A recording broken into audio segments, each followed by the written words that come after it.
Hello, everyone, and welcome to Wowhead Weekly number 288. Today we have an unexpected cinematic that popped up from 9.2 covering Sylvanas, which, we'll put up the spoiler tags and make sure that we aren't discussing things straight out of nowhere. But let's just say there's quite a bit to talk about, so I'm looking forward to that discussion with Perk especially. We also have some other 9.2 updates that happened straight after the show last week, actually. So it will be fun to look into those, some storylines, and some other updates as well. Before we get into anything, though, let me quickly introduce myself. I'm Annie, or also known as Annie Fuchsia, and what I do is stream on Twitch as my full-time thing. My co-host is, per usual, the lovely Perculia.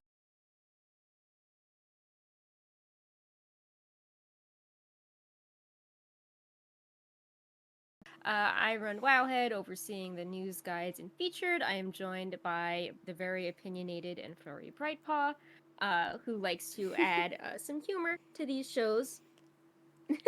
Oh, there he goes.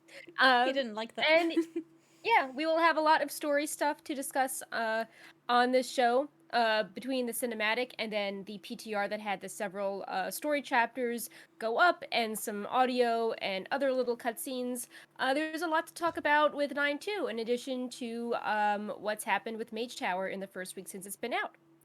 So we discussed right before starting that we were going to discuss Sylvanas first, and some people hadn't seen a cinematic and wanted to get a refresher before seeing it. So I think we're going to drop the cinematic, and then we'll talk about what it means that Blizzard released an early cinematic and some of the more interesting points in it, I think.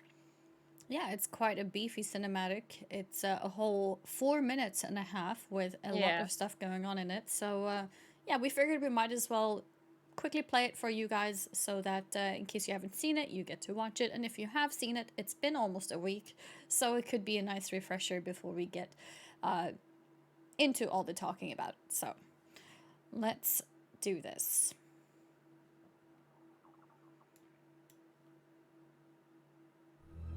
Sylvanas' soul has been fractured from the moment of her death until now. Burn it! This was their home. And you slaughtered all of them! How could you take all those innocent lives? This was beyond life and death. There was no other path to true freedom. How can you not see that? I see what you are. Murderer! Monster! Butcher! Why can I not escape this torment? The jailer has severed their bond and condemned her to endlessly relive her atrocities. So long as her soul remains divided, she cannot wake. Maybe she shouldn't. She's the only one who knows the jailer's plan and how we might save Anduin. She's the one that turned Anduin. Jaina is right. How can we possibly trust her? Her wound runs so much deeper than mine.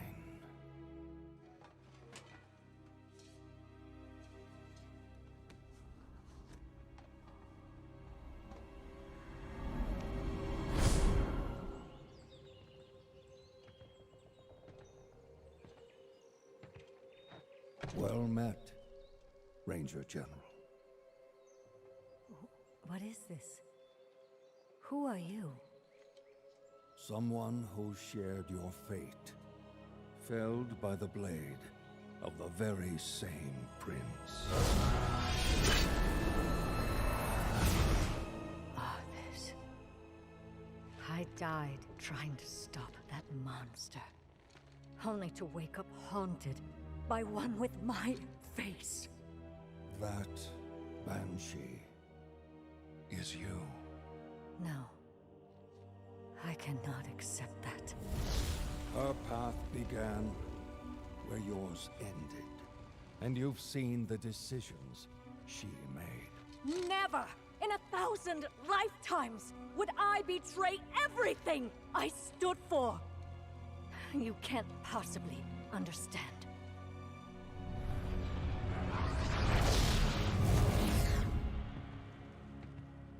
The jailer is deceptively cunning. When I realized I had become his pawn, it nearly destroyed me. He had no doubts it would destroy you as well. Was he right? Or will you accept her shattered legacy and tell us how to stop him? Her crimes are unforgivable. Yes. And she... I must face the consequences. We cannot change the past, and we may never find forgiveness in the future. But inaction damns us all. Time is short, Ranger General. Make your choice.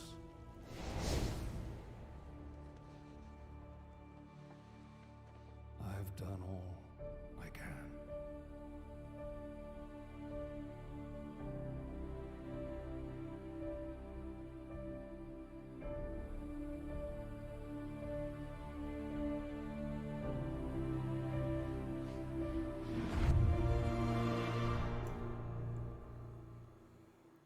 Oof. Wow. The intense look there. She opened Yeah. her eyes. Yeah. So, Oh, someone yeah, a lot just to mentioned in the discuss. chat as well. Yeah, there's a lot to discuss, but I just saw a comment there as well. Yeah. The music reminding of Mm. Vol'jin. I think it was Yeah. a really nice touch. Yeah, I think there was some interesting parallels there because Vol'jin was the first time we kind of saw Sylvanas go down a path that was making people question her actions more, and that was her first, uh, introduction to these shadowy whispers of the jailer. Yeah, indeed, Um, actually. Mm-hmm. yeah. Before we get into the cinematic, I wanted to Mm-hmm. discuss, what do we think that we got the cinematic mid-December? Blizzard, this is a big departure from how Blizzard has done things in the past. Normally, the big story moments are kept hidden until the patch goes live. Yep. So we wouldn't have seen this until March. But Blizzard very deliberately put this onto their official YouTube channel, and Taryn Gregory had an explanation as well on Twitter explaining that this was intended. It wasn't like an oopsie upload. This was intended to have the story chapters on the 9.2 PTR make more sense, as the earlier chapters, Sylvanas is in a coma, and then in the chapters Mm-hmm. after the cinematic takes place, she's alive and helping people out. So, So does this, yeah, before we talk even more about it, does this mean we need a spoiler tag at all? yeah. I mean, well, it's tricky because Blizzard It's tricky. dropped this, but then Yeah. Because my first I think impression we is should, yes. yeah, yeah. I think it's still good because we're talking about how this relates to the follow-up Yeah. story in 9.2. Okay, gotcha. Just wanted to make sure. My Yeah. my initial reaction is definitely that we need one because it's things that hasn't really happened yet. It's supposed to be a Mhm. 9.2, but yeah, the timing of the release of this is very interesting. And like you said, the video was even on their official channel. Sure, it was untitled, but how did it come out actually?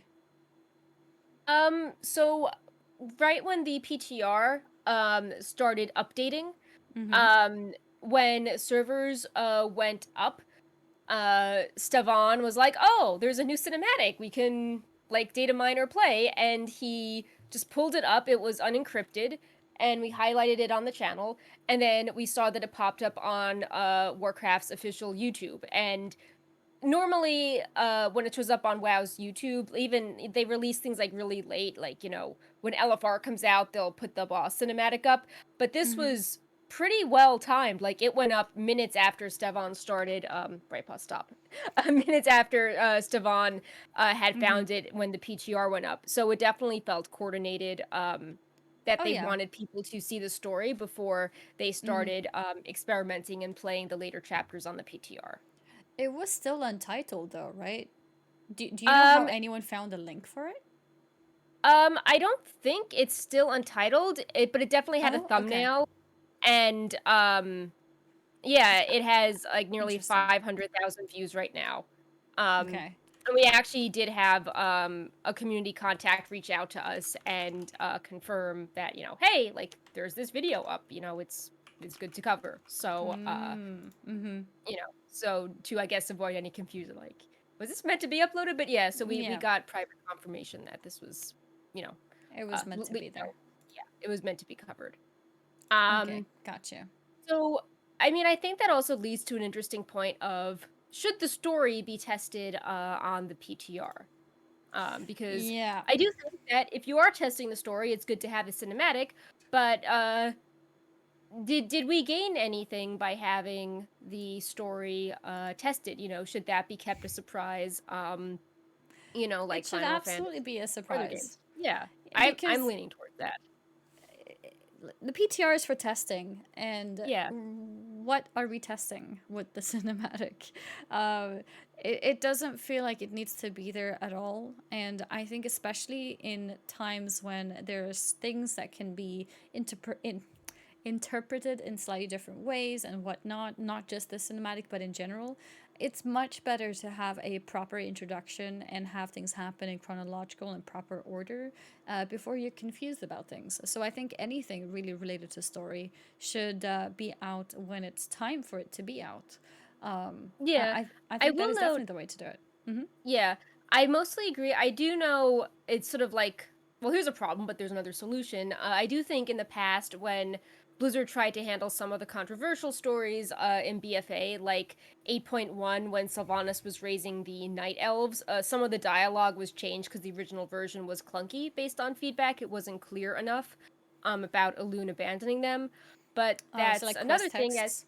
Yeah, but it's like, Mm-hmm. maybe there should be more internal testing on this or like sensitivity consultants, basically editors, Yeah. but instead of books, editors for how this, real-time story plays through. Um, because, I don't think we need to, I don't think the solution is, um, we need to put the story on the PTR to get No. feedback from players if our wording is good. I think that there should be a No. team skilled Absolutely. that troubleshoots stuff like that, and this could be Absolutely. kept a surprise. And I think that worked really well for the Sourfang arc in A25. So I think that uh, Mm-hmm. this story could also have been totally encrypted, kept Encrypted. off Yeah. the PTR. Yeah, and in the cases like you just described, you're absolutely right. Because if there's wording or how something is told, that's not really a PTR place to adjust. They can simply hire people who are meant to do that kind of thing for a living. PTR should be used for things that unexpected bugs that happen when you put game mechanics in a game, right? So Hmm. maybe specific quest mechanics that requires The whole certain. system. Sorry. Yeah. The whole cipher system that Yeah, exactly. Like very that elaborate.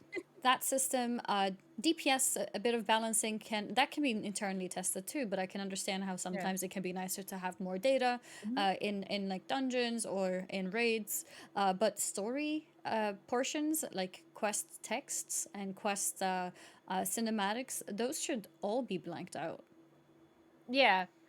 And yeah, I also feel that Blizzard, even beyond Quest, have been pushing the 9.2 PTR as a form of content. I believe when the PTR first came up, they had a tweet that was something like explore 9.2 early now on the PTR.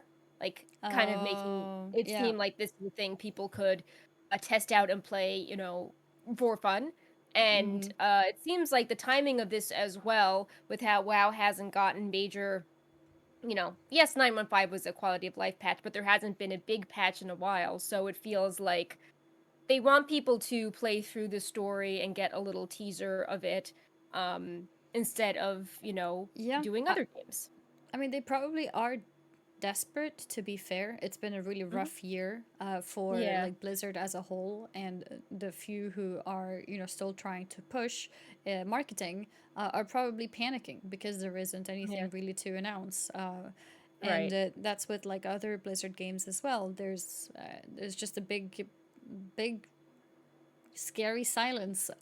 So I Yeah. think maybe that's why they're trying to push the 9.2 as a sort of content patch right now, even though it's not really content.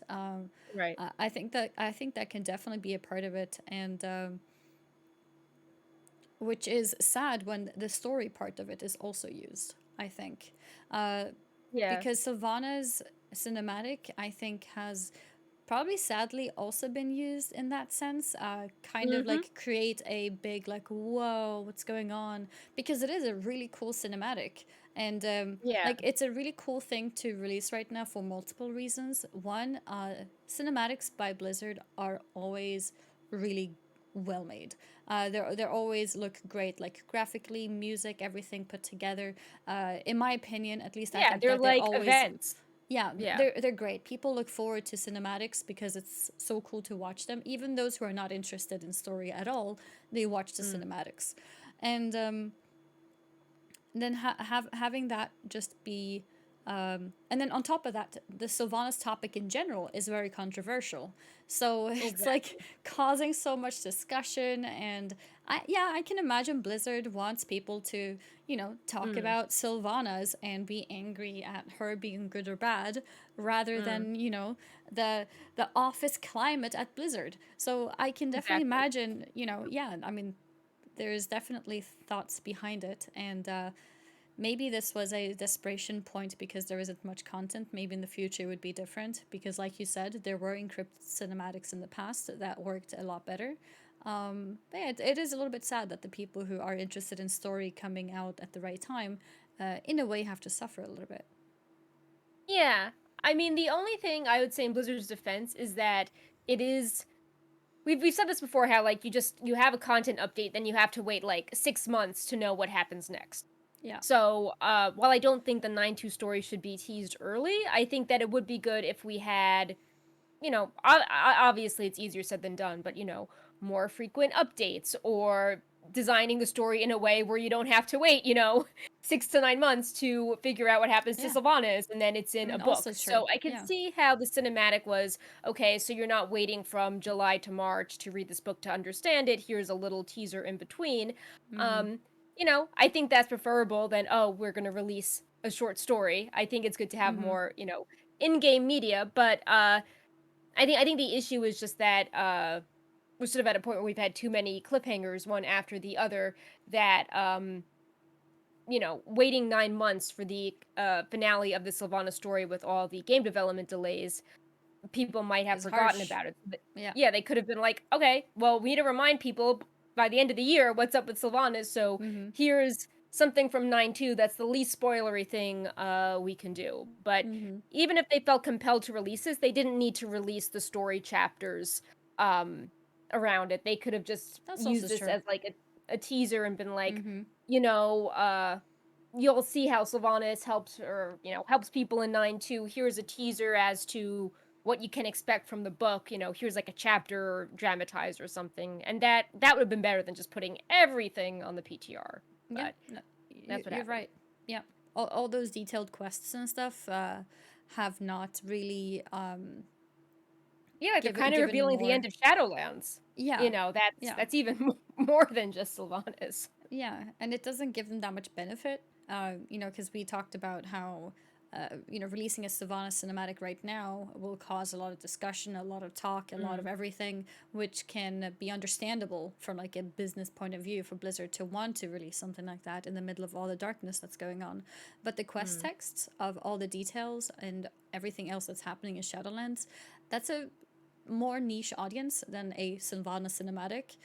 So that's Mm. definitely something they did not need to put in to the game, from a PR Yeah. perspective. So they could have Yeah, definitely saved especially that like for the sake of story interested people.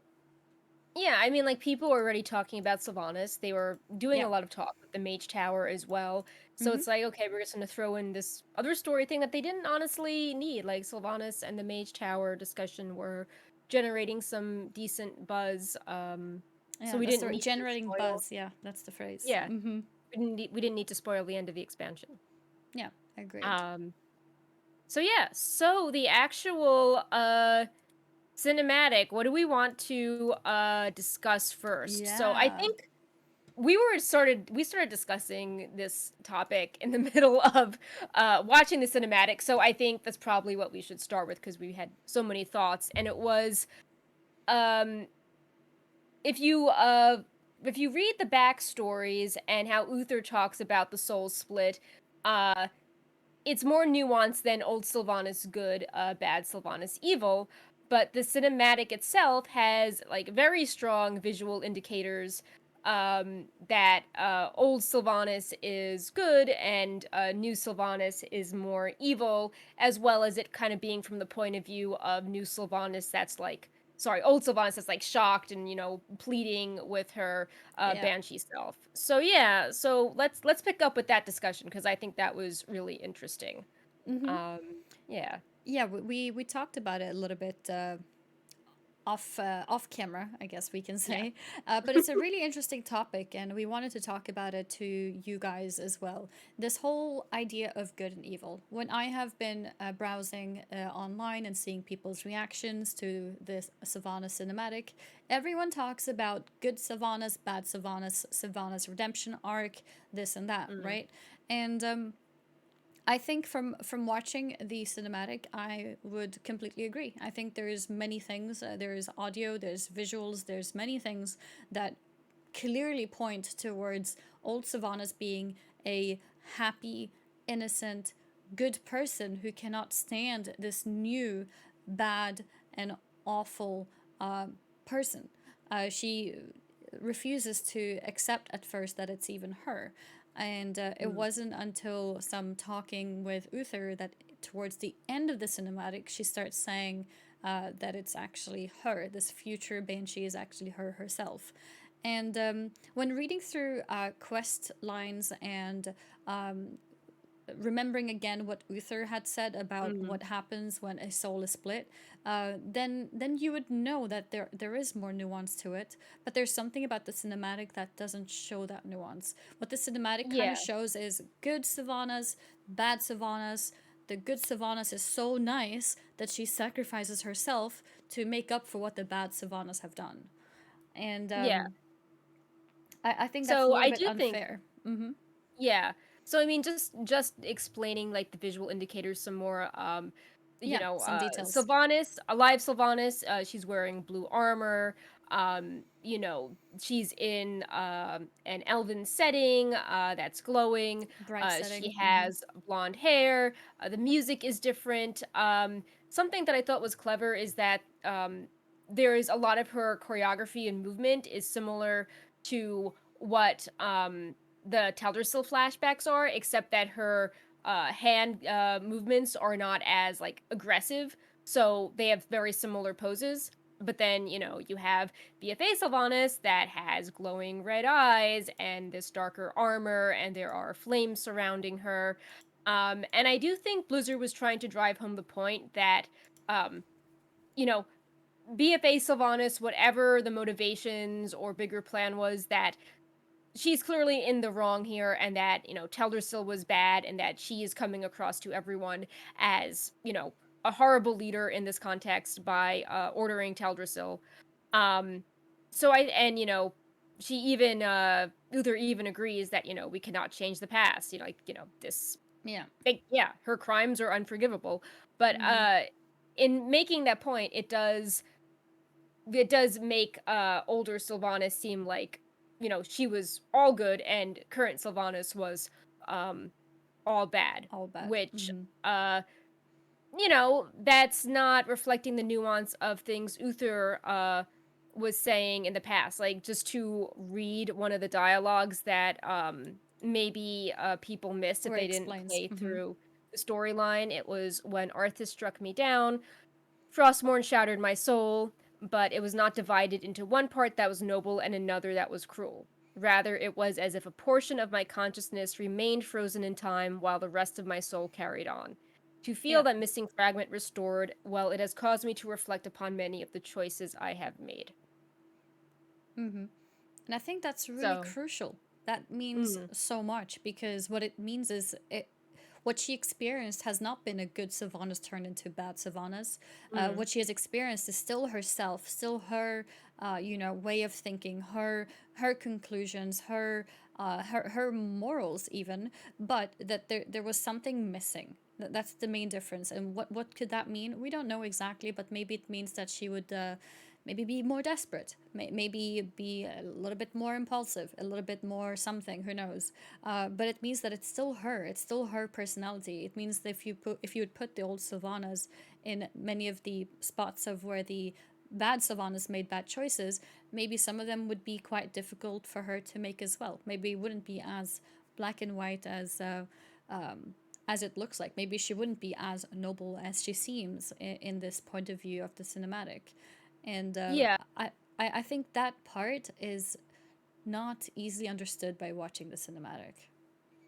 Yeah, I mean, a lot of times people have talked about how Sylvanas was, their favorite character, or that she had glimpses like Lament of the Highborn, where she had the locket, where she had moments of humanity, or they liked her for being so loyal to the Forsaken that she took this group of outcast people that had experienced tragedy and tried to be fiercely loyal to them. So Mm-hmm. that could fit into the argument that, it wasn't old Sylvanas good, undead Sylvanas evil, but the cinematic is presenting, it's not showing any of those things. And I mean, there's only so much you can show in one cinematic, but the cinematic is definitely showing, old Sylvanas, where she died at the hands of Arthas, and the new Sylvanas burning Teldrassil.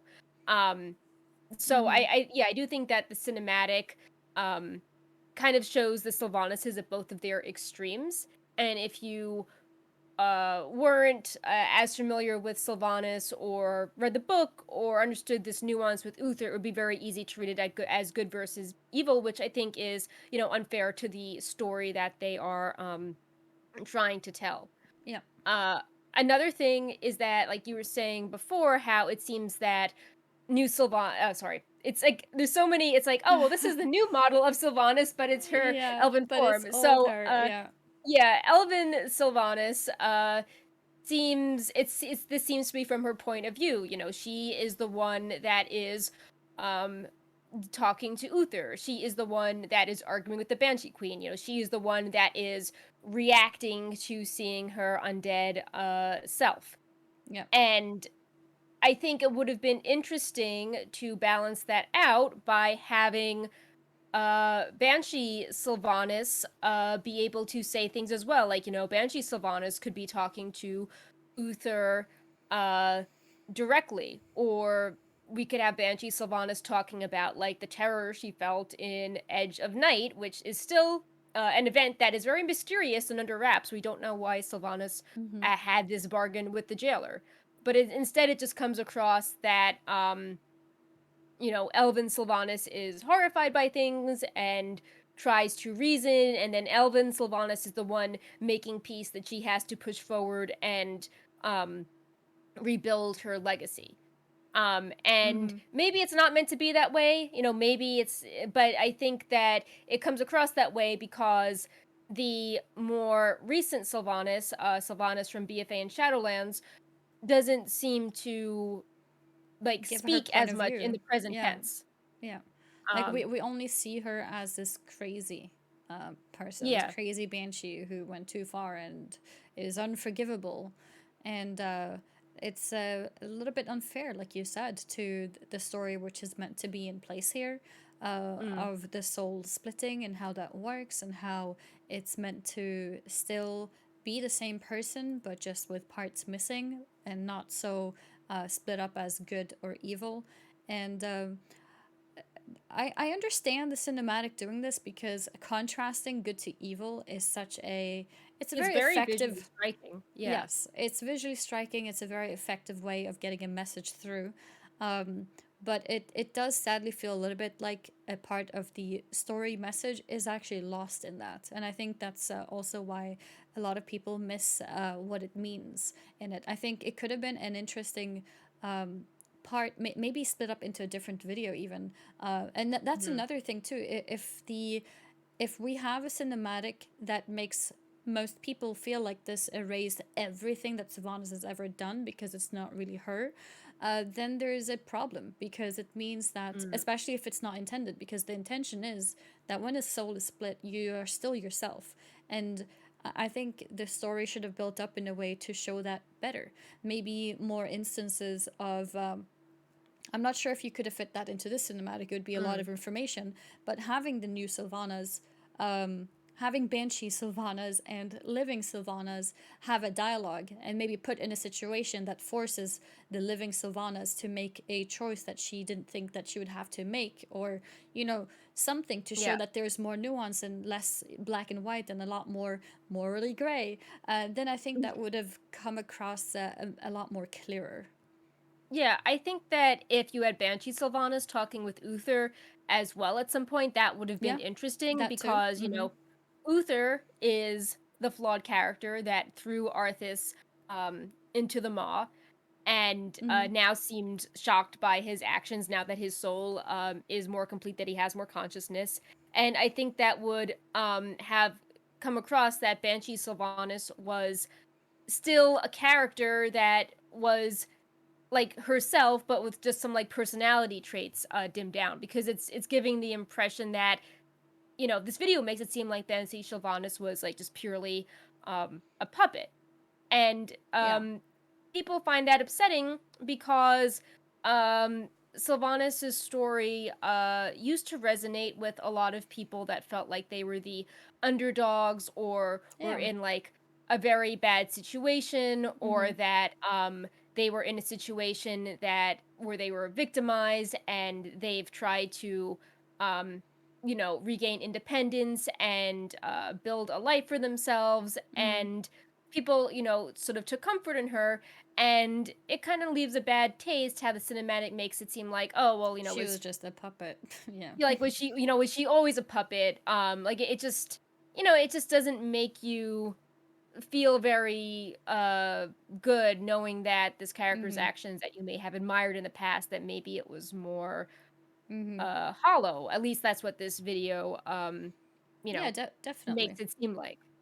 Yeah, it Um definitely feels like they are trying to tell us how Banshee Sylvanas went so far is horrible, is a shell, it needs to be thrown off, and now this living Sylvanas is back and is going to take over and fix everything and everyone will be happy, and she's so nice that she will even take whatever consequences are necessary even though she's not even guilty of it, and it feels a bit off to have it like that. Yeah, even when they say things like, you know, never in a thousand lifetimes would I betray everything I Yeah. stood for. You can't possibly understand. Like, we were previously saying, oh, Uther was the same person, just he had some personality traits and consciousness changed. Maybe Sylvanas was the same and she was more desperate.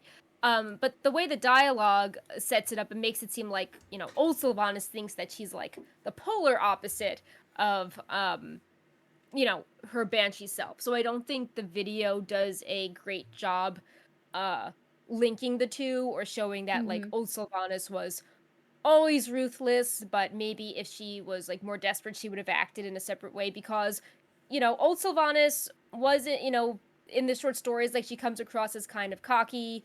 um there was even some notes when she was like chasing Arthas that she was doing it in such a way that was like, again, like this very sort of cocky behavior in a Mm-hmm. sense. I think the short stories was talking about like she was a good ranger general, but she liked the attention, she liked people liking her. So I do think that she wasn't, this like if she's a ranger general, she's obviously not this like, perfectly naive, Yeah. perfect, elven princess, but it is Naive, kind of yeah, that's setting up mm-hmm. it is kind of setting up that these two characters seem very different to each other, as opposed to someone saying, okay, I can see how this one character maybe like slid into another character because they were, Mm-hmm. paranoid or were given a bad deal. But yeah, it still goes back to the point of like, does this feel good knowing that this character everyone thought was regaining some independence was, tricked for 20 years? What is Yeah. her legacy? Not even in game, but to the players. Mm-hmm. Um, what part of her was how she would have acted without the jailer's meddling, and what part was Mm-hmm. directly manipulated by him.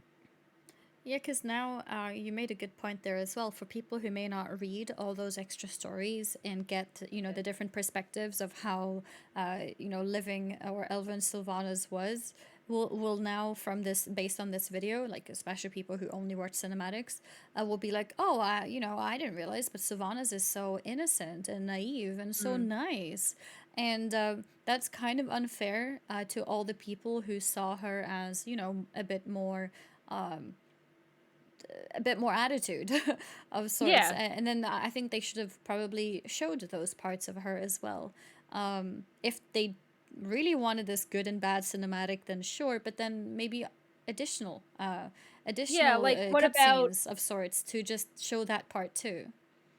what about Sylvanas at Wrathgate, or suppose you had something from Banshee Sylvanas' point of view where you see her doing things like supporting the Forsaken, or reclaiming Undercity, or finding her body. All these really historic moments that made people like Sylvanas in the first place. And it would have been sad if over time you see the jailers meddling more and making her more paranoid and desperate. But I think that it does a disservice to all these really like key iconic moments where it seemed like she was making the best of a bad situation and reclaiming her own future. Mm-hmm. um but yeah, I mean, I'm sure the book will go into things in more detail and there will be more cinematics, but if you're going to Yeah. drop this early without any context, people that aren't following along with stuff will be like, okay, the Disney princess is shocked, and like the Yeah. evil, stepmother is burning down Teldrassil. Like, that is Yeah. the visuals that are conjured up by this, even if it is more nuanced. The nuance was sort of not super apparent in this one, how Banshee Sylvanas was like a legitimate part of her as well, and not, this makes it seem like it was the polar opposite of her personality. Mm-hmm. Yeah. I mean, you're probably right Um, as well.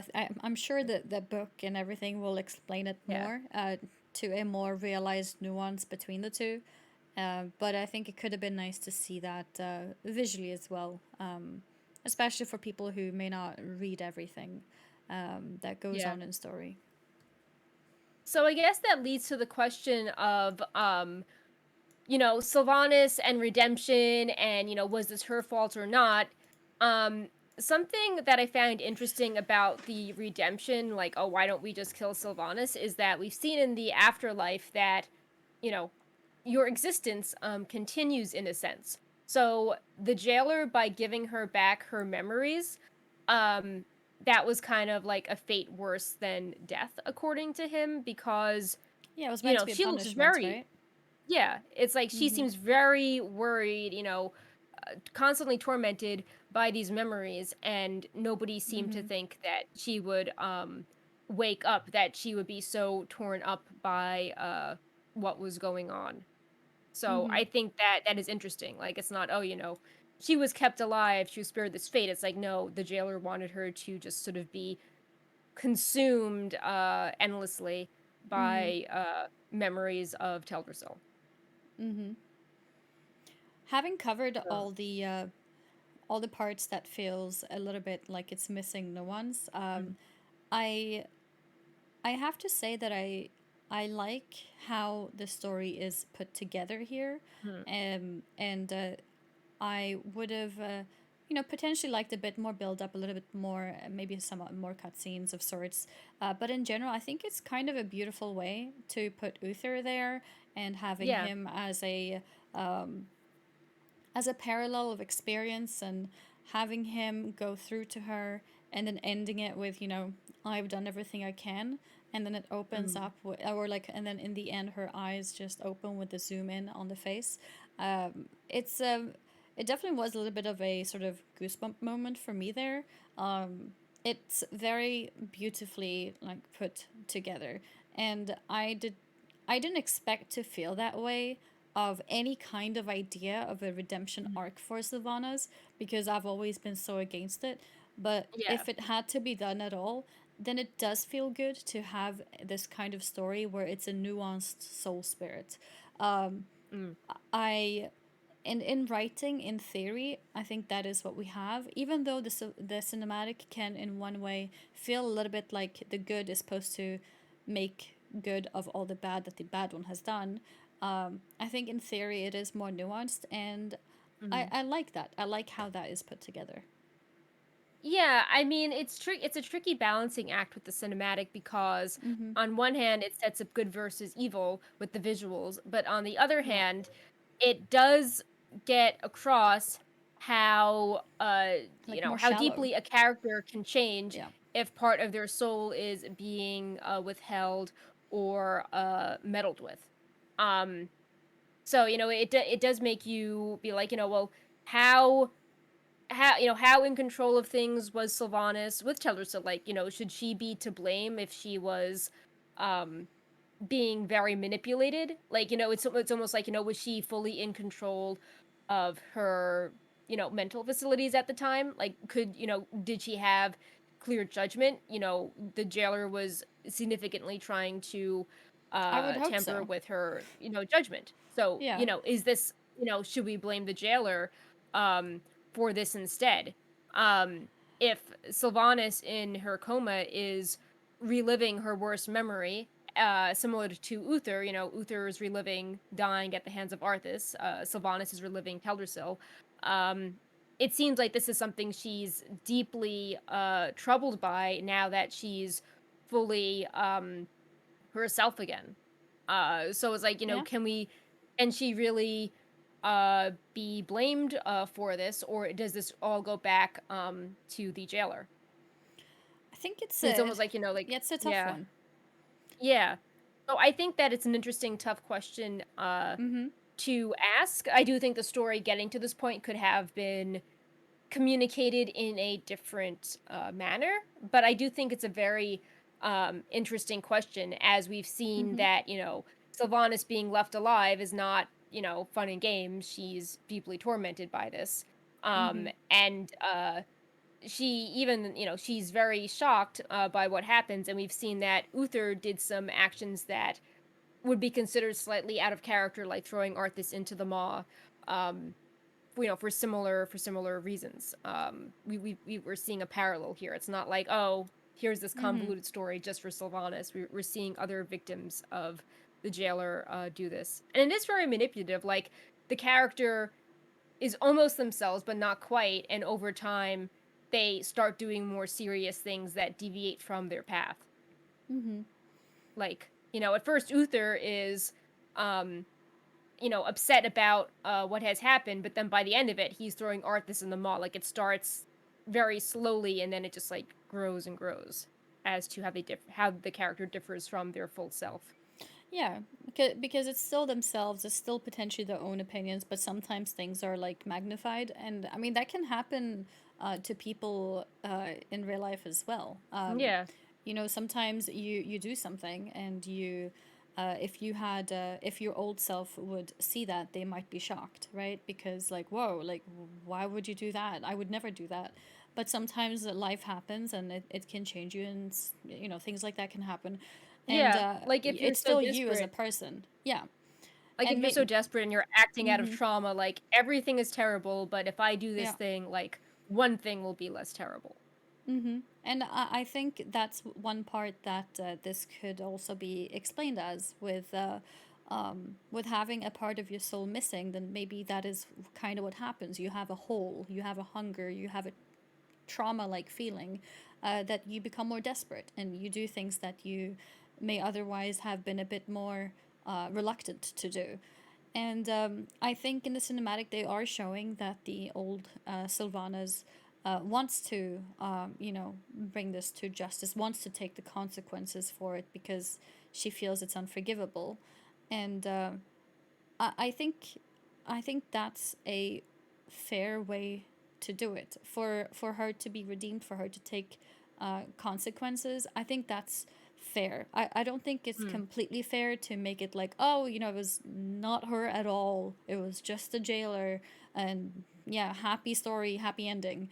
Right. But having a sort of bit more complicated, a bit more like where she still has to work for it because she still has those memories, has those actions behind her, then I think that puts together quite nicely. I wonder if we'll get another cinematic. It's probably in the book, but I think it should get a cinematic of what went down with Sylvanas and the jailer at Edge of Night, which was the short story from Wrath of the Lich King that where Sylvanas attempted to take her life, and instead she met the Valkyr and she formed a bargain with them to return to Azeroth. And then we later learned that the jailer had shown her visions that she'd be, in the Maw. Uh, I think it would be good if we could see that cinematic, that story dramatized as a cinematic, because from my perspective, we almost have three different Sylvanas here. We've got the Elven Ranger General Sylvanas, and then we have the charismatic, morally gray Sylvanas that was super dedicated to the Forsaken and did questionable things, but it had a lot of actions where people thought that it was a victim kind of reclaiming her identity. And then we have the more recent Sylvanas that has gotten more extreme since directly Yeah, working with the jailer. So I would be curious, what was that in between period where exactly. her Yeah. soul was apparently split, but she, wasn't always burning down Teldrassil, where she seemed more dedicated to the Forsaken, as opposed to, BFA, where she's like, I hate the Forsaken, and Yeah, that was all of you really mean weird. nothing.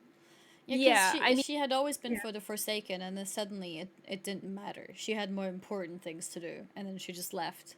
And Yeah, yeah, so I would like to see that because I think that a lot of people are curious what's going to happen to Old Banshee's legacy because a lot of people, some people aren't as big fans of her modern day actions, Legion, BFA, Shadowlands, but they thought that her character had a lot of iconic moments early on in her history, like, breaking free of Arthas, getting her free oh will yeah, back, yeah. finding her body, creating the Undercity, like all of those People have been things. huge fans of her. Yeah.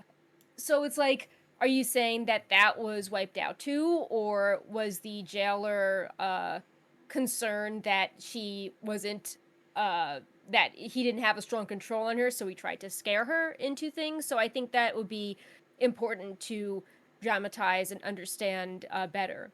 I also wonder if maybe she was so scared about going to the Maw that she agreed to work with the jailer, maybe having okay intentions, but then over time, as she did more for the jailer, the Maw magic like warped her without realizing it. Like we've seen even with her appearance, how it gets like more spikier and Yeah, metal, and more she deathy. doesn't at the end. She's like in the short story, she seems very caring about the Valkyr, like a sisterhood, but then in Shadowlands, like she's so dismissive that they died. Like you almost wonder if over time, as she's gotten more power from the jailer that has like pushed out some of her more of her personality. Um, but that's all speculation. I just hope I Yeah. think it would be interesting to have a cinematic showing the deal, and then maybe how her personality changed, because it does seem like she has gotten more paranoid and aggressive about things since that deal with the jailer in Wrath. Um, did you want to say anything more about the cinematic? Because I think that could be an interesting tie into her new model. Yeah, I think the same.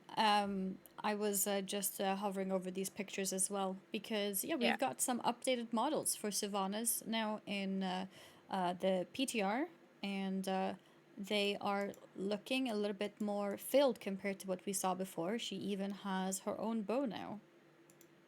Yeah.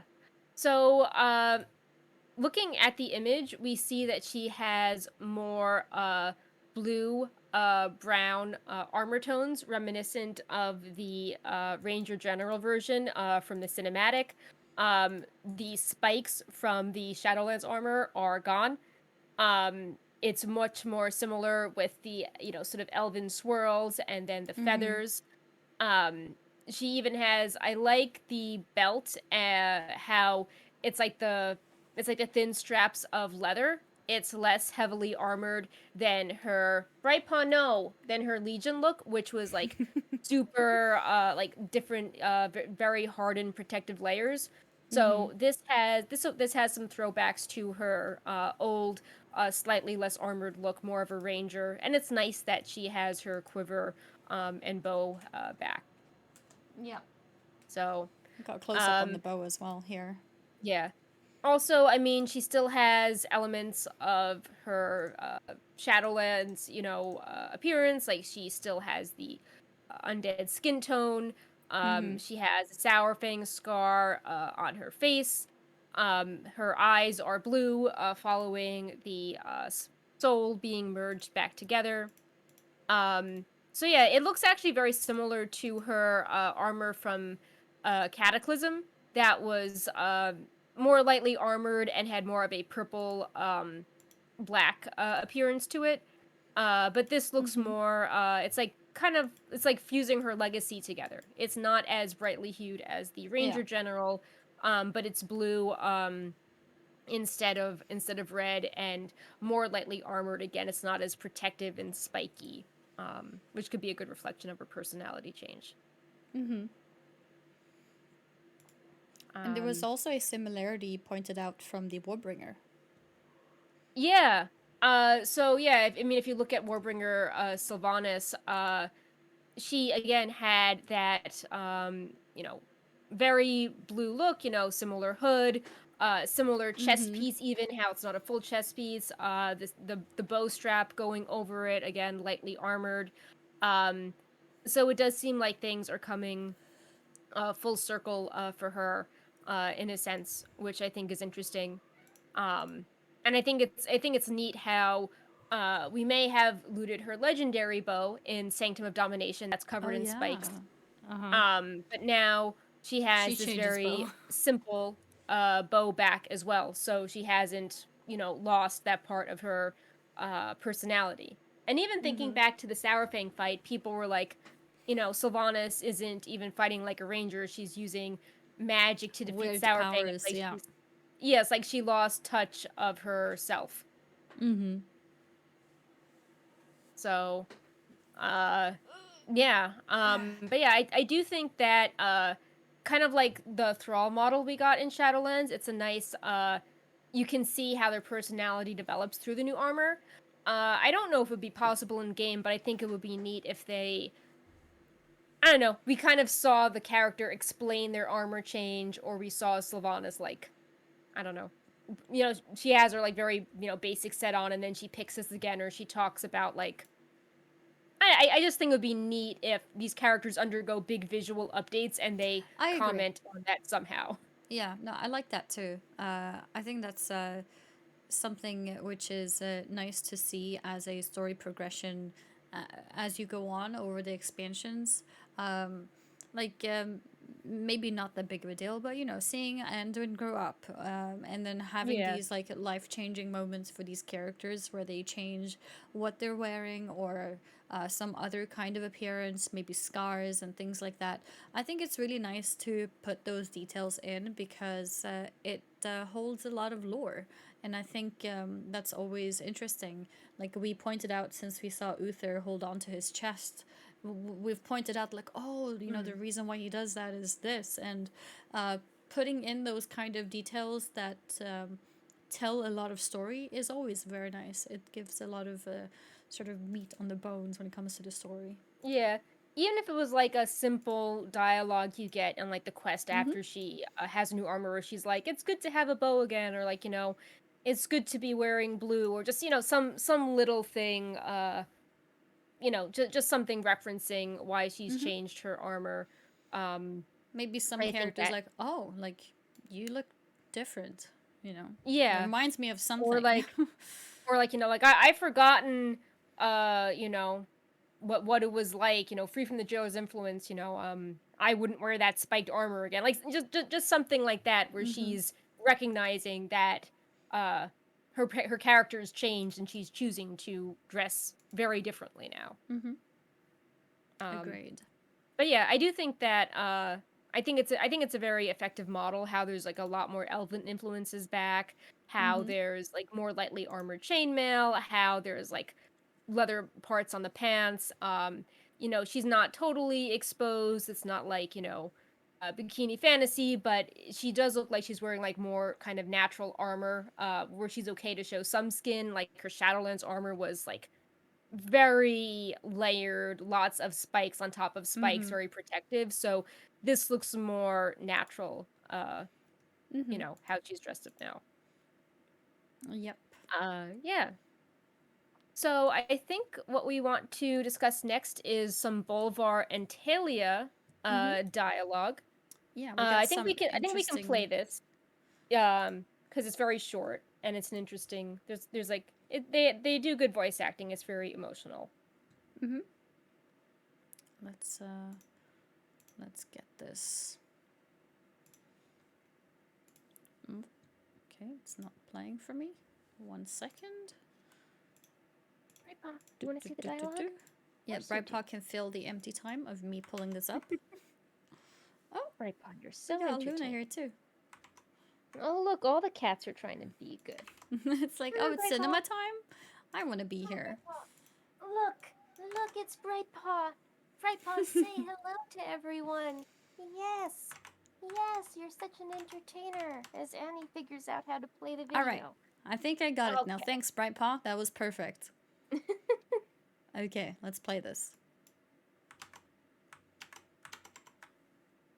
Of course, there is so much I want to ask you. I don't know where to start. When you grow up believing your father is a dead hero, everything is much more neat and tidy. When you learn he's quite alive, it's different. The man I was did die that day. The dragon's fire sealed my purpose. But couldn't you at least have let me know you were still there? Under that helm all that time? Would you have journeyed to Ice Crown if you knew? Yes, of course. I would have gone anywhere for you.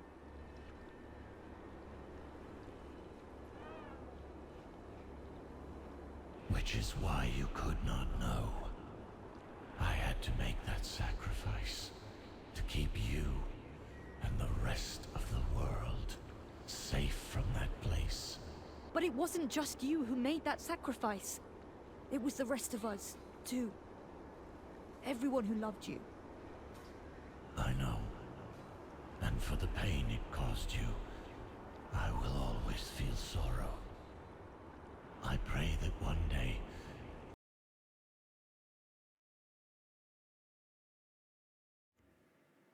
Sort of cut there for me. I'm not sure why, but we can get the text up as well and comment Let's on get it, the of text up. course. Yeah. Yeah, so, Poor they're Talia. finally discussing the difficult topic as to why Talia was led to believe her father died and why no one was allowed to know his fate. If you remember at the end of the Lich King fight in Wrath, Bolvar and Tyrion and the hero looking on. Everyone decided that it would be best that to have everyone know that Bolvar, just died an honorable death, and they did not want Yep. to let people know that Bolvar was the Lich King. Yep. And Yeah, so it Yeah, we have the seems text I up do. as well here, Yeah. and I actually I first read this and then I listened Mhm. to it, and whenever I listened to it, I felt like it's actually so emotional. Yeah. The voice acting for her is really good, and it's kind of sad that I was looking forward to this moment from that time that we heard from Talia, or not from Talia, but from people around her talking about, how she doesn't know Bolvar is still alive. And it's Yeah. sad that this got such a small segment.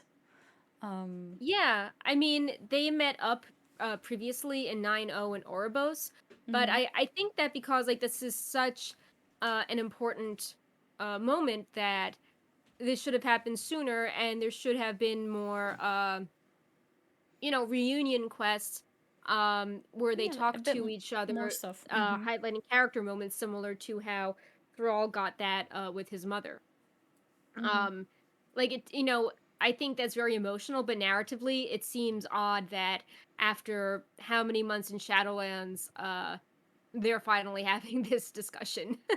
Yeah. um, like, oh, I had to make the sacrifice to keep you and rest of the world safe from that power. It's like, well, that feels like that could be, I don't know, like a day one It should discussion. have Like, happened. Yeah, exactly. Dad, It should you're have happened alive. ASAP. Yeah, Yeah.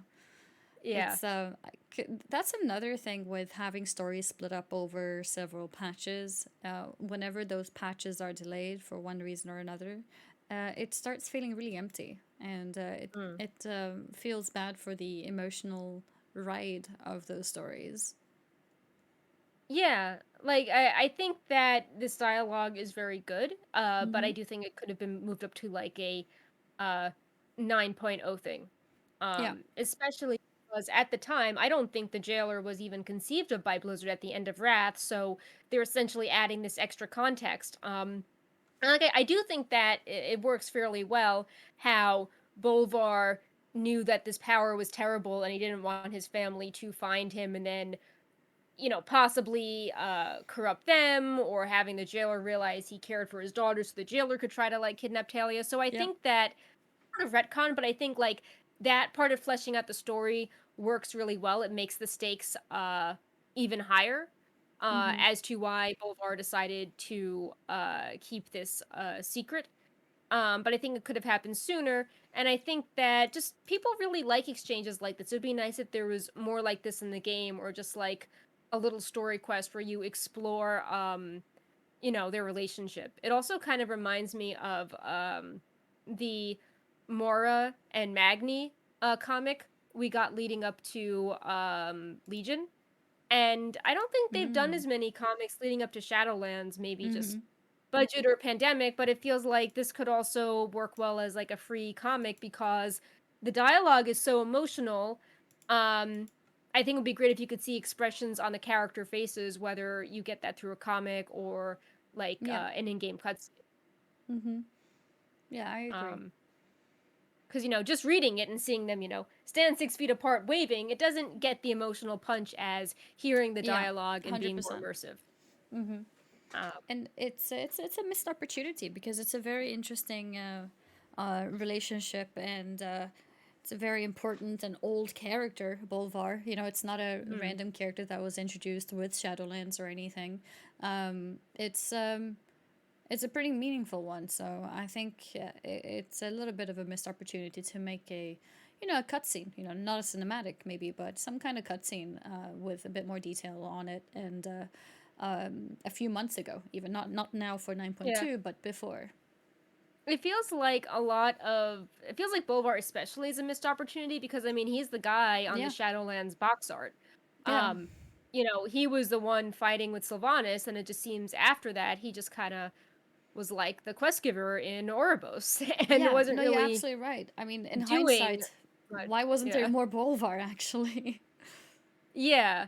Like you'd think that, if we're exploring like Uther's reaction to being changed and Sylvanas' reaction is like, well, Bolvar was the one that got like burned to a crisp and tortured by Arthas, and now as Mm-hmm. the Lich King, shouldn't we maybe get like a cinematic from his perspective? Like he has a pretty interesting story to tell. No, yeah, Um you're actually right. I mean, in BFA, Jaina got a lot of like family oriented cinematics, and then we had even Thrall have one at some point as well. I Yeah, think the old Bolvar. soldier line. Yeah. Yes, I think Bolvar could have definitely had a section even with Talia, to be honest. I think adding that bit of emotion into a story that is, very old, because Bolvar has been, under that helm for a very long time now. It would be very, very fitting. And because that's another thing. People are so disappointed with the jailer because it's a new character, then why not have big story reveals, big story things happening to very old characters?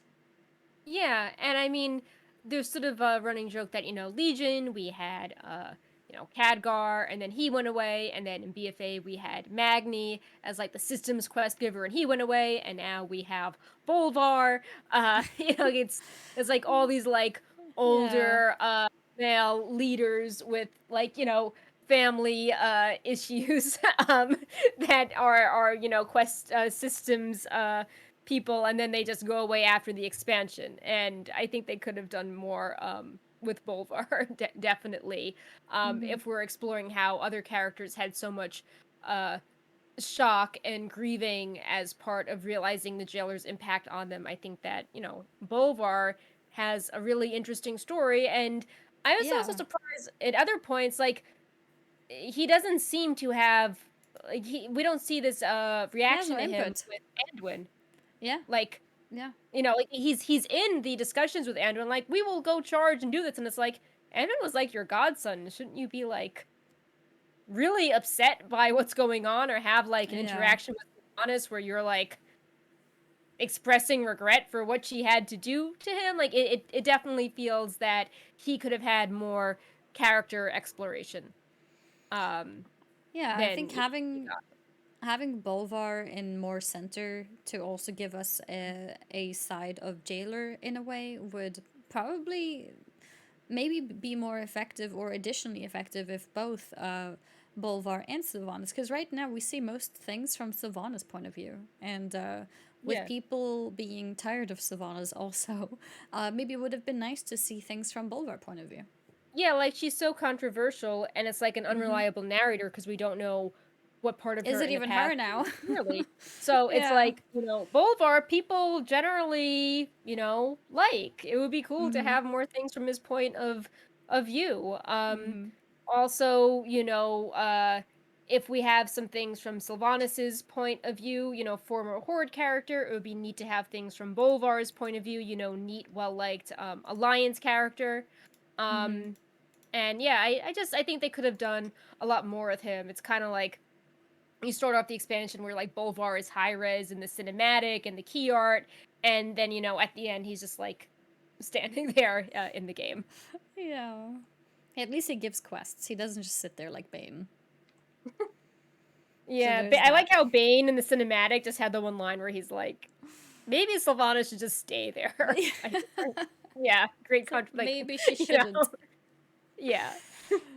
Oh, Um, I think that's the but yeah. greatest line. Um, Yeah, we got so some more storylines, right? On yeah, more so story this things on Bolvar PTR. dialogue we just Mm-hmm. highlighted took place after the storyline ended, and we'll give a brief TLDR of what actually happens in the storyline, which I don't think needed to be on the PTR. I think they just needed to hire the editing team and keep this off to have it be more of a surprise. And basically, in this storyline, this takes place, I think, up to rescuing Anduin, and then after we rescue him, and it seems like we're trying to um, piece together the Helm of Domination so we can resist the jailer more. Mm-hmm. Um, and one big reveal is that the Primus created domination magic and was not aware of what would happen, and he believes the Helm of Domination can counteract it. So definitely Yeah. seems that was a big oops on his part, but at least he's trying to help fix it. Yep. uh, A little bit of an oopsie. yeah. And we can highlight a few cutscenes and quests. The first we're going to highlight is the first cinematic we want to show, and I checked, we still have a spoiler tag on, right? Yes, we do. So why don't we actually show the Sylvanas Remembers Arthas cutscene first? Because we do a bunch of quests that are trying to show how different people can resist domination magic, and we do different quests where, like, Darian, we follow him. Anduin tries to volunteer. Sylvanas tries to offer her will. And then Anduin finally is there. So why don't we highlight this, which shows that the past data mine text about Sylvanas breaking free was about Arthas, many years ago in the past. That's a good idea. Let's do that.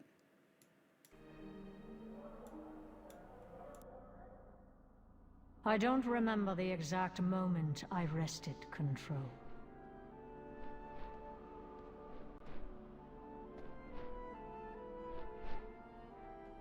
I do remember the rush of freedom, the clarity of purpose. When I loosed my arrow, I sought to become his judge and his executioner. I thought that if I could punish him for his crimes, I would be absolved of mine. Forgiven for the atrocities he forced me to commit against my own people.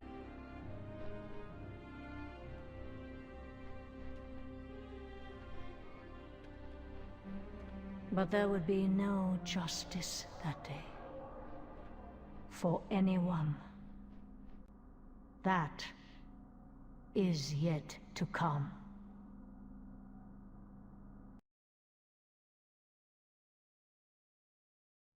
There we go. Okay. Now that was done correctly. Right. So yeah. basically, what we're seeing here, besides a jumping cat, is we're trying to infuse the broken shards of the Helm of Domination with memories of those that were previously affected by domination. So, as mentioned, Anduin is trying to give his will. Sylvanas, other characters are. So this is Sylvanas reliving, her past memories at the hands of Arthas. So, we see here that she is, talking about how she broke free of Arthas that first time, why she shot the arrow at Arthas. We see Sylvanas here showing guilt for the crimes she committed when she was just a banshee under him and didn't really have any control, which I think is interesting when you compare that to the cinematic. Like, it shows that even undead Sylvanas, before being super controlled by the jailer, had this sense of guilt for things that she was not fully in control of, which I think was interesting. It shows character consistency. Yeah, when she's like, I thought that if I could punish him for his crimes, I would be absolved of mine, forgiven for the atrocities he forced me to commit against my own people. So I think that shows that, like, even Sylvanas, after she was no longer the Ranger General, that she was still concerned about her crimes. Yeah.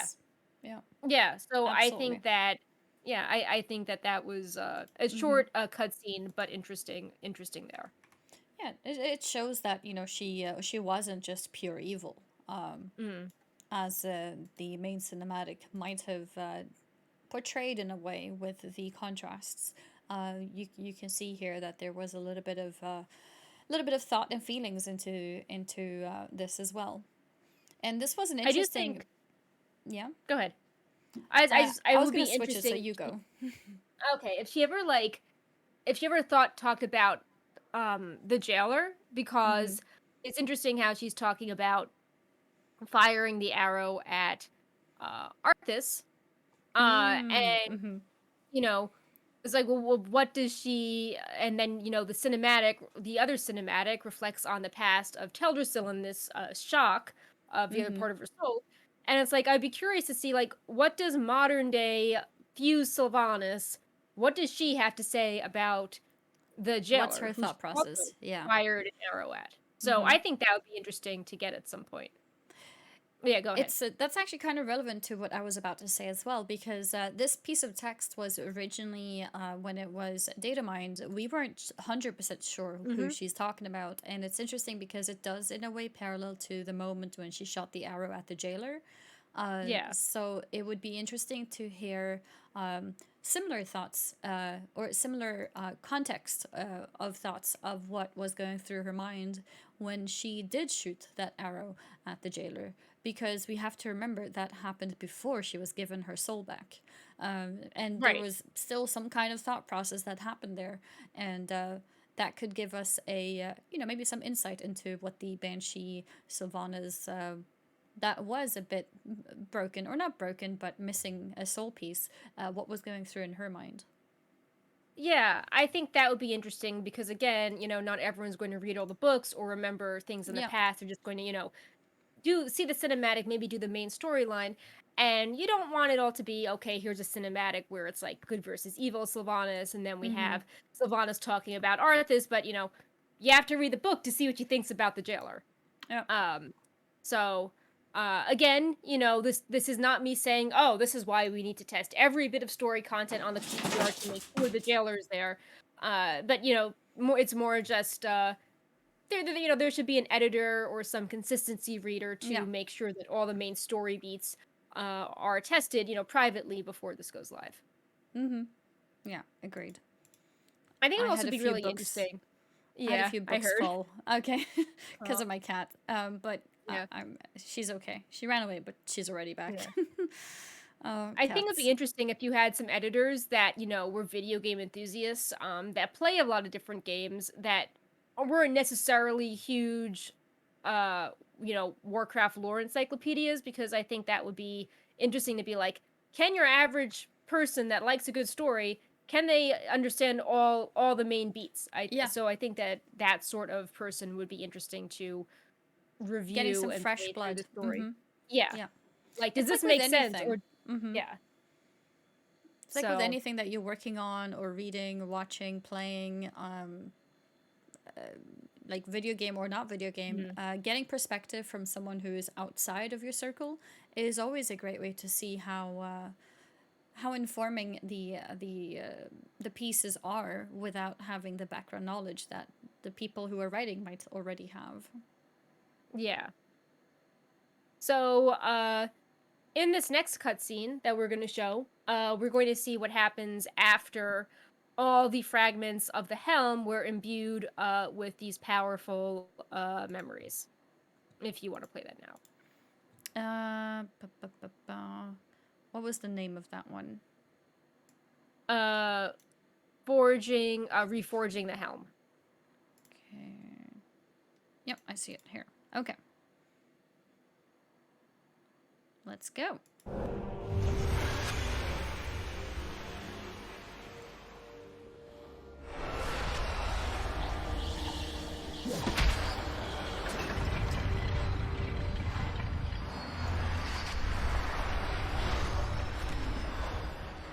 Imbued with the strength of those who defied domination.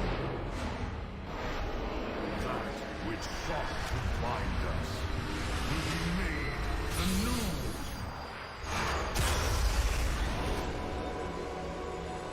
Behold, the crown of wills.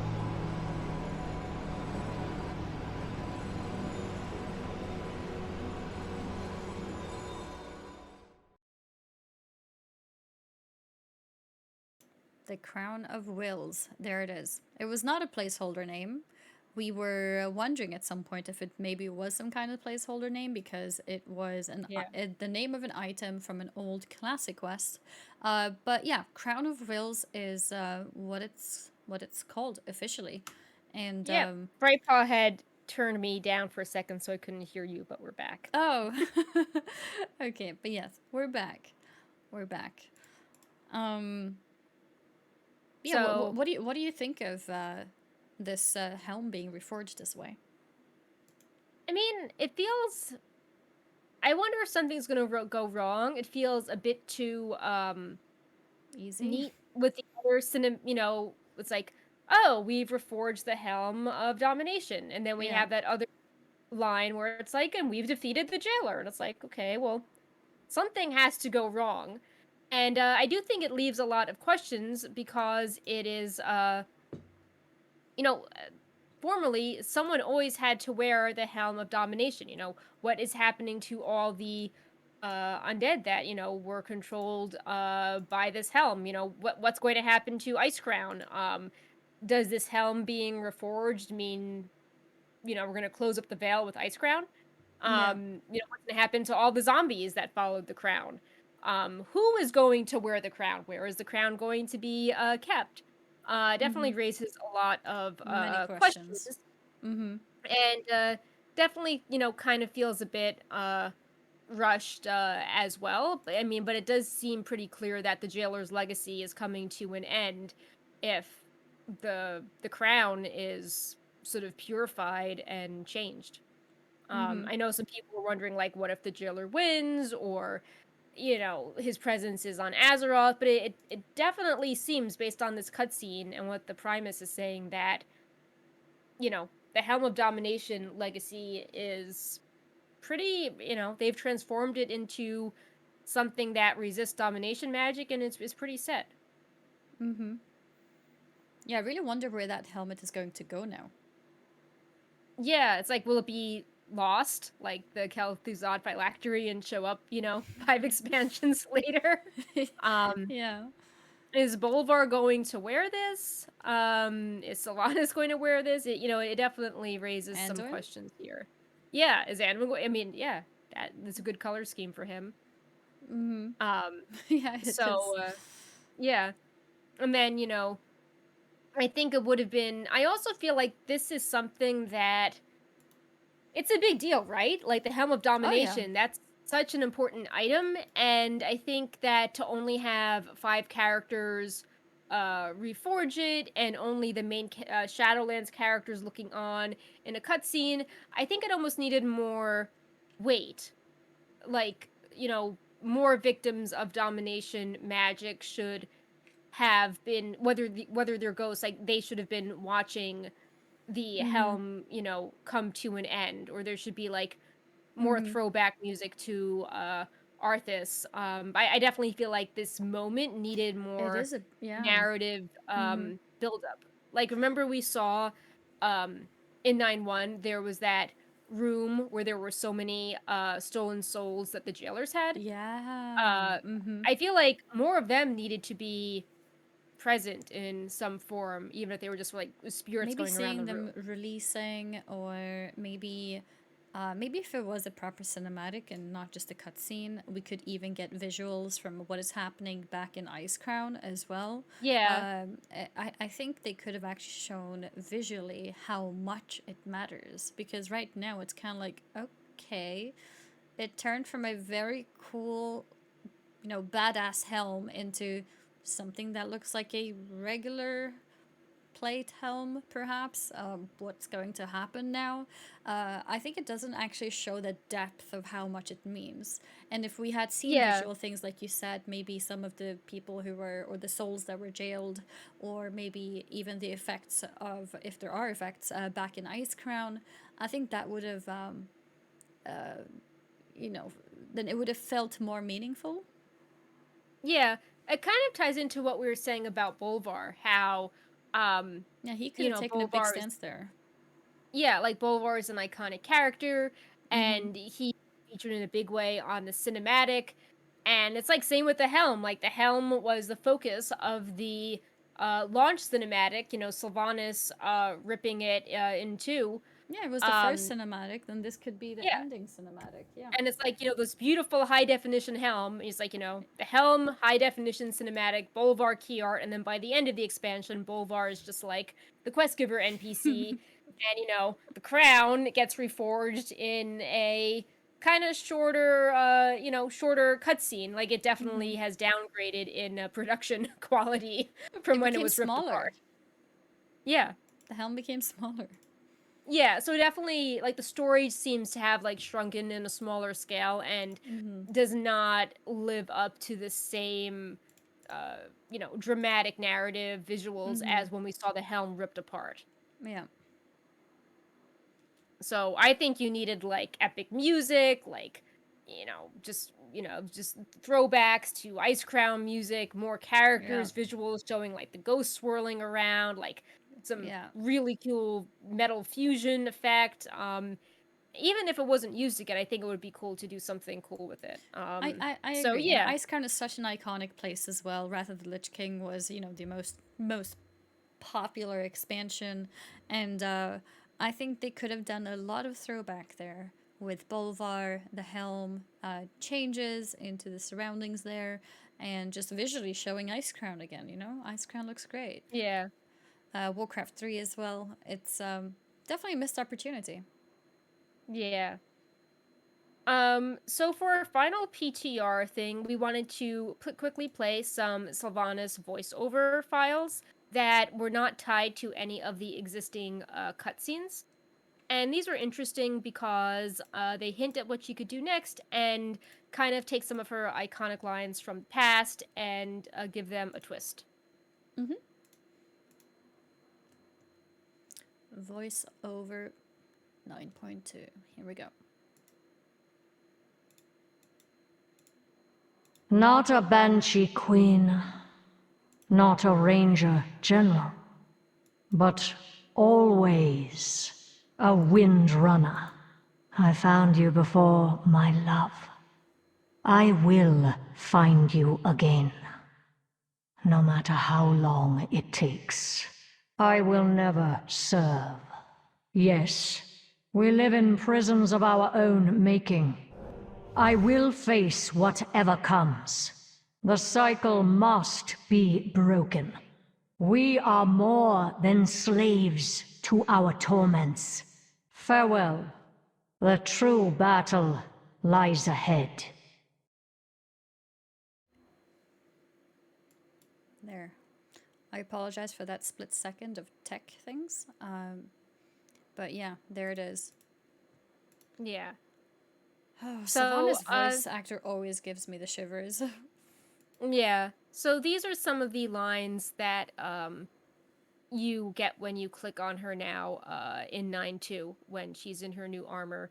And yeah, the it seems like no one knows where Nathanos is, and she wants to find him. So I wonder if maybe she'll go on a long road trip after Shadowlands trying to find him in the afterlife. Yep. um but yeah, I think that a lot of them reflect on her legacy. That the first line is sort of tying directly back to the cinematic, how she's not the Banshee Queen, uh she's not the Ranger General in the blue armor, but she's always a Windrunner, and that kind of makes you want a reunion between her and her sisters now, because Yeah, that that's last true. reunion, It yeah. was really bad. Yeah, I mean, you could even argue and say that maybe Sylvanas was more under the jailer's control then, but the part of her that was fighting back not to um destroy her sisters was like her true part. And that was kind of an example of her acting with, like, her limited judgment at that point. Through this lens of desperation or trying to go along with the jailer. Um and then the other lines are really neat because they're her, iconic lines about, I will never serve, Yep. or the bit about how, like, what are we if not slaves to this torment, is then we are more than slaves to our torments. So, Yeah, I like those uh subtle changes. yeah, I think that that's a good way of conveying her slightly shifted personality. Like, she's saying she's like still thinking about the same things, but she's taken a slightly different approach to them.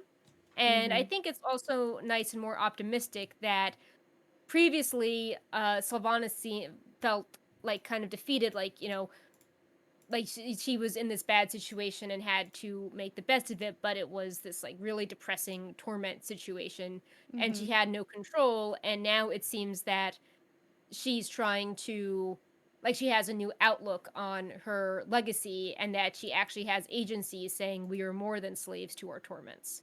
Yep. It means a lot to her Or story. even things like, Mm-hmm. only I can set us free. Instead, it's like, we live in prisons of our own making. I will face whatever comes. Yep. So it's slightly like less dramatic, less emo, less like this world is a prison, I will set us free, and more, More sometimes the accepting in prison a way. is Mm-hmm. inside your head and you Yep. can still have agency in Yep. spite of that. Mm-hmm. So, yeah, I think that these lines are interesting, and I think the voice acting is really great. Like you said, you always get chills hearing her. Mm-hmm. Yeah, it is really great. I remember at a BlizzCon hearing it through the live microphone there as well, and Yeah. she is incredible. So it looks like the PTR is starting up soon. Oh, So we don't need let's try to to wrap this up. yeah. So we did have in the notes that Blizzard announced that 3 new male Night Elf faces were coming Yeah, that in was the next interesting. PTR build, Yeah, which is today. And it was interesting because they said that people are not really using the menacing faces, and they're yeah, trying to get more variety, and we should find them today. yeah. So that will be up very soon, I Mm-hmm. guess.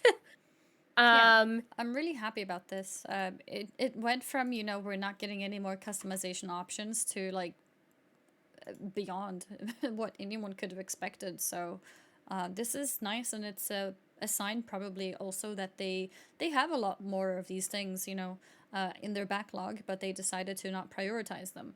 And after this summer, suddenly these things are getting more, space on the front lines. So that's good.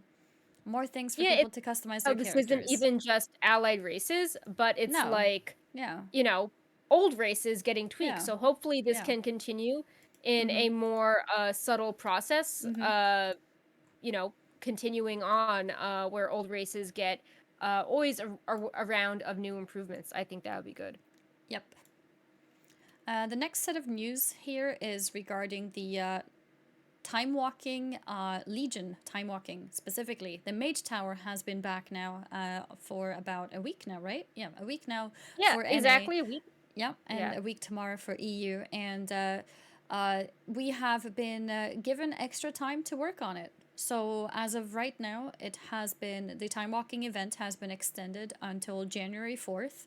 So you'll have more time to work on it. And I think that's a great first step to making it permanent. Wink, Yeah, wink. and first uh, they announced that Mage Tower was extended, and then they announced that they're clarifying that all of Legion Time Walking is now yeah, extended. that's true. It And was I not think that's including the great. Mythic Plus before, but now it is including Yeah. Mythic Plus. Mm-hmm.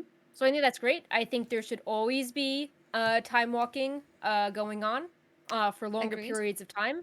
Mm-hmm. And I think when the Mage Tower challenges went live, there was a lot of stress that with the difficulty of some of them, that people couldn't get them done in time and you'd have to wait a really long time. So I Mm-hmm. think that by having the Mage Tower go on longer, people are less stressed if Exactly. People if they have more lose a time few to days waiting for practice. tuning. Yeah. Mm-hmm. Mm-hmm. Tuning and also So just practice. Sometimes, yeah, practices, yeah. let's say you need 10 hours to progress something because some of these fights are really hard. And if you have 10 hours over 1 week, it's a big difference to having, 10 hours over a month.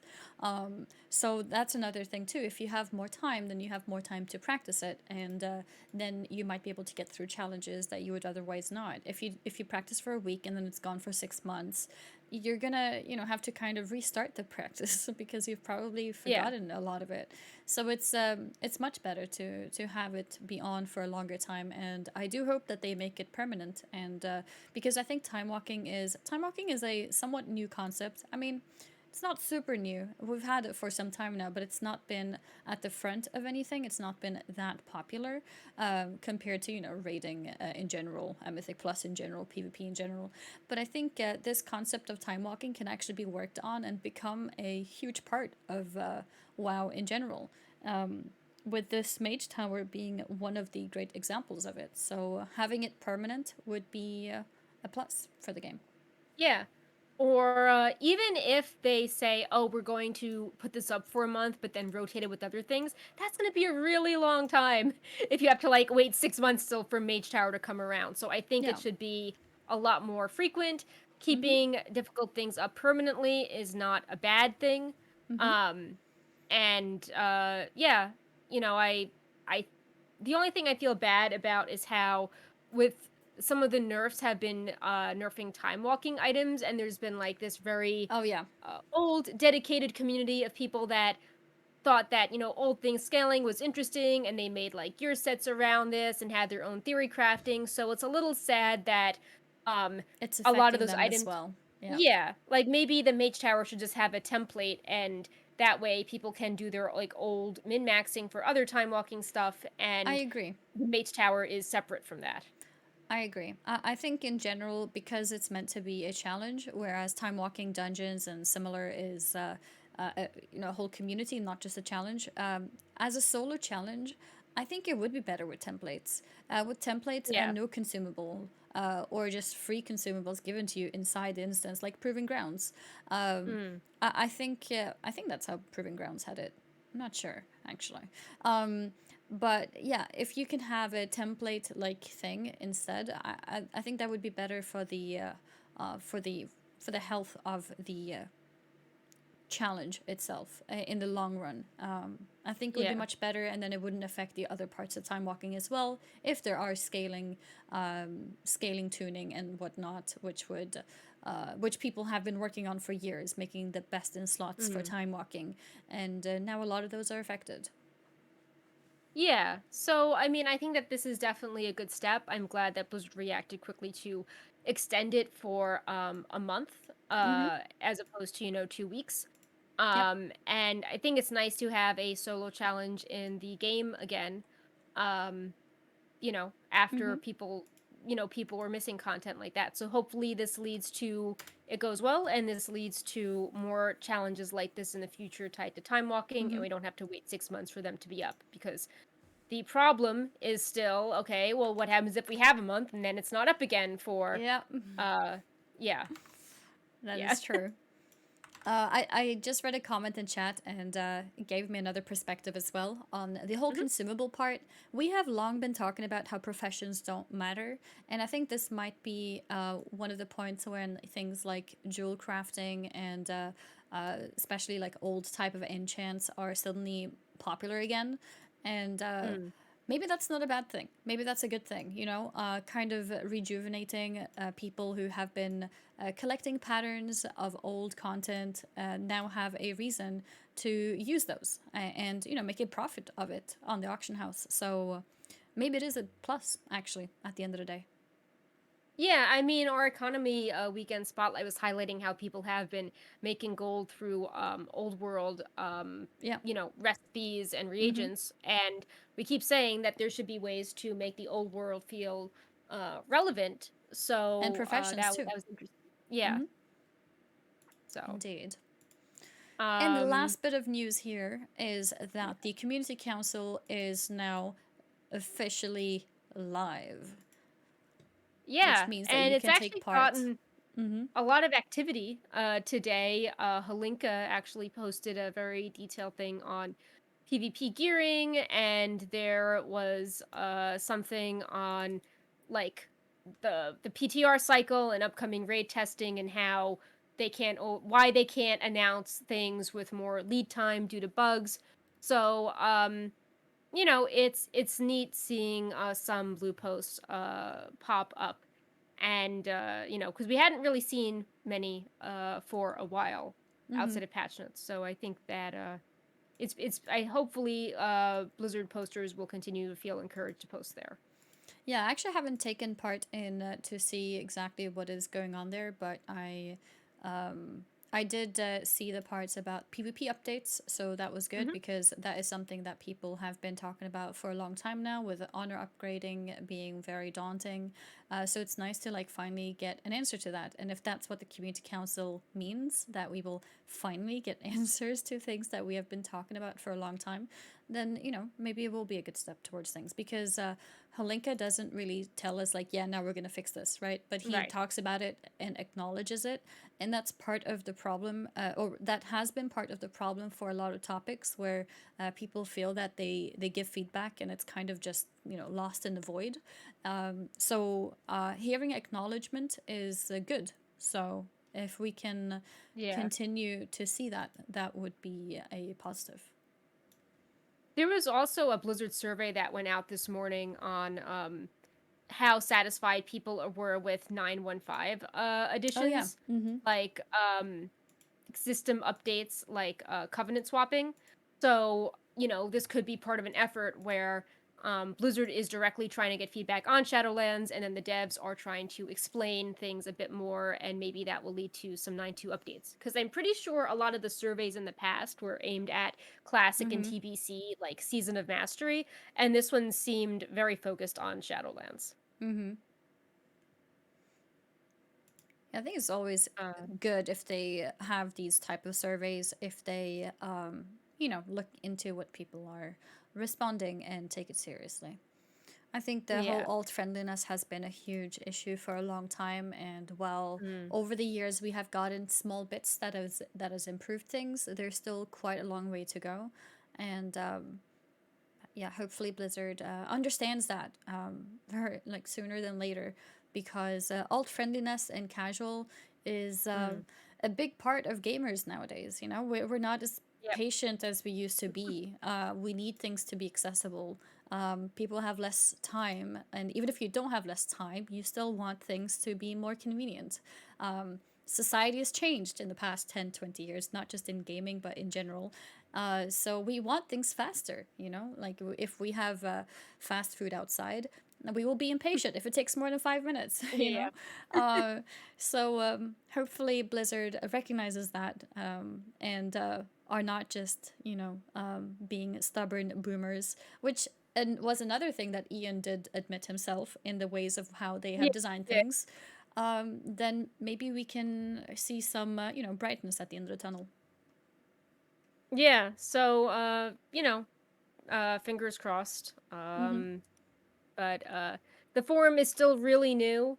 Yep. I do think that there are some issues with like anonymity, like maybe some Yep. people are giving feedback and they didn't realize that there are like names and Twitter would be out there and now they are. Um but yeah, hopefully it can be moderated and we can have more blue posts like the PvP posts. Mm-hmm. So Indeed. And was the PTR update up already, or is it up soon? yeah, the class spells are going out right now. Cool. So All right. Well, it's a good time for us to wrap up then. Maybe there'll be another surprise stream. Who knows? And if not, I'm sure you'll see the articles coming out on the Wowhead website on any updates, any changes that are happening. great. Yeah. So yeah, Oh, definitely check it out. spoiler We're tag should be gone for posting that. Yeah, we're posting spells, an interesting arbiter model, so definitely check that out, and we will discuss all this in the future. So, yeah, Indeed. Thank have you a guys so great much week. for watching. Have a great week, Yeah. great evening, great afternoon, whatever the time is where you are. And we will see you again next week, covering whatever is worthy of covering from the new PTR build now and whatever else happens. Yep. So, yeah. See ya. Bye bye, everyone. And see ya. Bye. Bye bye.